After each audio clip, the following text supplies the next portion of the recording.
Welcome, birdies.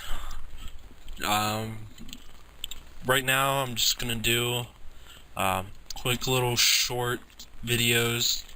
This will be the first one of mini games I've been doing. They're not really original ideas. They're just kind of something that keeps me busy.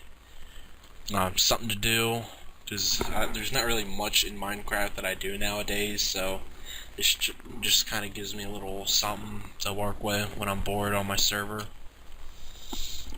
But as you can see in my games worlds where I kind of do most of these, this is just kind of your average spleef arena. We kind of use it for bow and arrow fighting too, PvP arrows. Sometimes sword fights, but not really.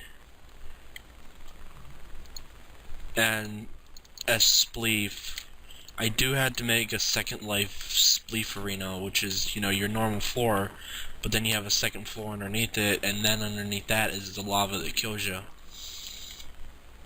So that's not too bad.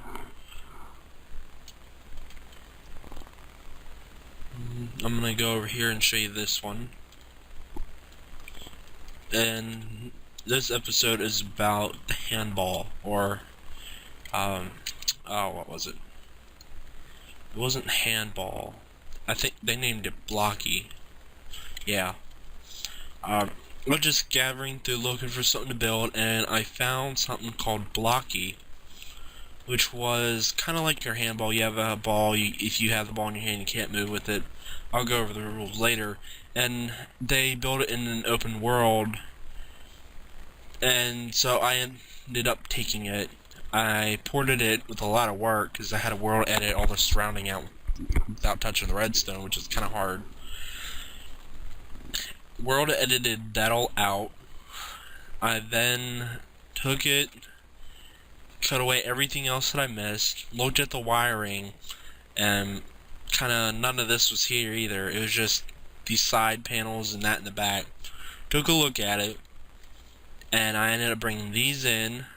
Both of them, I brought them closer, and then the scoreboard here was just a scoreboard. Now, it was manually toggled when I found the project.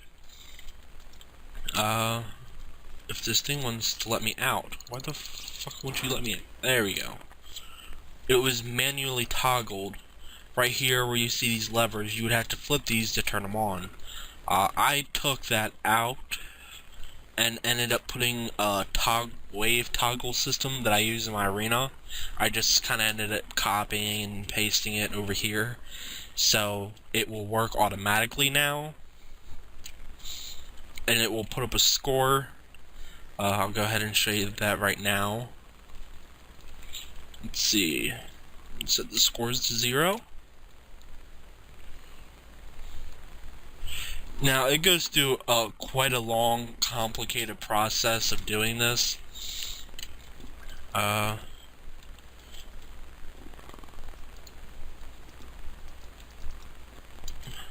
These right here, the wiring has to go through all of this. That's why it kind of takes a little while on the first try to go through. But both of the scores are 0, and then we'd have a game master up here. He would start the game, and a goo ball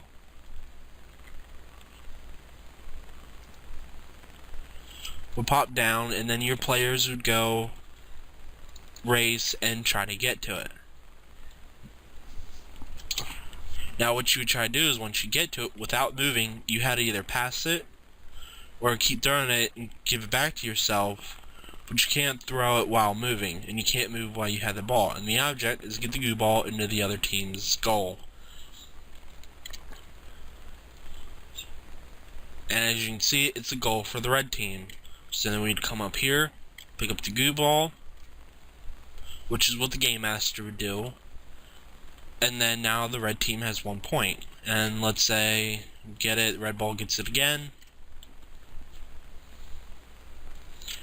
The goal sign comes up, Game Master gets the ball, goal goes away, now it's 2 points.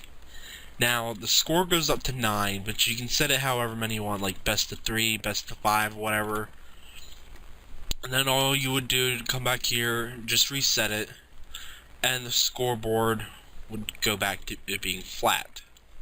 The more people you have, the more rules you could add. I know that in the actual game, you could actually put blocks around the goal like this.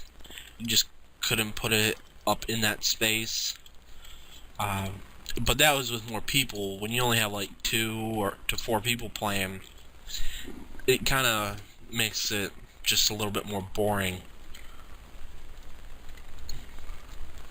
And then you would also be able to come over here and, let's say red team was the winner or leading so far, you could switch out the middle piece and then up would pop the red. Now the file that I have, this works fine.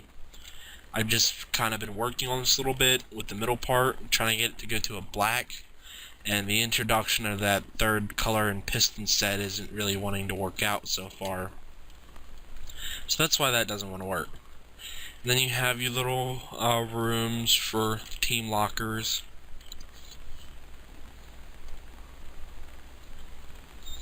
They're blue, and then you'd have your exits. And that is my handyball arena. That's about it.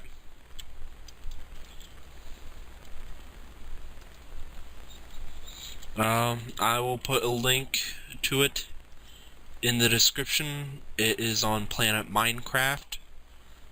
If you know what that is, then you should know what to do with it. There is a schematic file if you have the Forge, and you have the Forge mod for it. It also comes in a world download file, which you will get this entire world and this little mini series of mini games will all be linked to that same file. It is usually updated every time I get a new project done, which you can see on my Planet Minecraft account. Every time I get a new project done, I'll post it up there, and then the world file will also get updated. So thanks for watching. I hope you download it. If you like this, subscribe. I usually do Minecraft videos. Every now and again I'll do something else, just because I like to mix it up a little bit.